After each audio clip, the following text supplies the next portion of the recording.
Je suis du village de Sotianfoué, quartier Tinakome. Je travaille au centre médical Saint-Joseph depuis le 3 mars 1987. Je suis actuellement au service de dossiers et j'entretiens aussi les groupes électrogènes, c'est-à-dire l'allumage et les vidanges. Mais alors ici particulièrement, tu viens de nous montrer qu'il y avait un groupe électrogène qui ne fonctionne plus. Donc il n'y a plus d'électricité dans cette partie. Et c'est un groupe électrogène qui alimente ça. Et c'est l'archevêché de Cotonou qui a trouvé des financements pour avoir ce forage. Et le groupe actuellement est en panne parce que bon, il y a des choses qui ne vont pas. Et il est en panne depuis combien de temps? Il est en panne depuis quelques semaines. Quelques semaines. Mais pourquoi n'est-il pas réparé?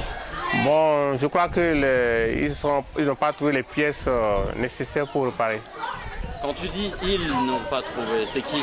C'est les gérants, ceux qui gèrent le forage. Donc c'est l'archevêché qui donne de l'argent à cette personne pour s'en occuper? Normalement, c'est l'archevêché qui donne de l'argent pour s'en occuper. Mais normalement, quand on vend de l'eau là, c'est les bénéfices qui devaient aider à la gestion des forages, du groupe électrogène et de tout.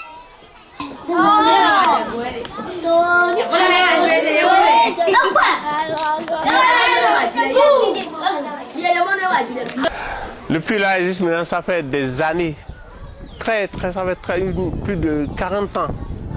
Mais c'est le premier puits qui aidait les villages de Sozunko, de Sotianfoué, à avoir de l'eau potable. Mais ça ne marche plus. Le puits est gâté aussi, la citerne aussi est gâtée aussi. Quand tu dis le puits est gâté, ça veut dire que l'eau est polluée en fait. L'eau est polluée. L'eau est vraiment polluée.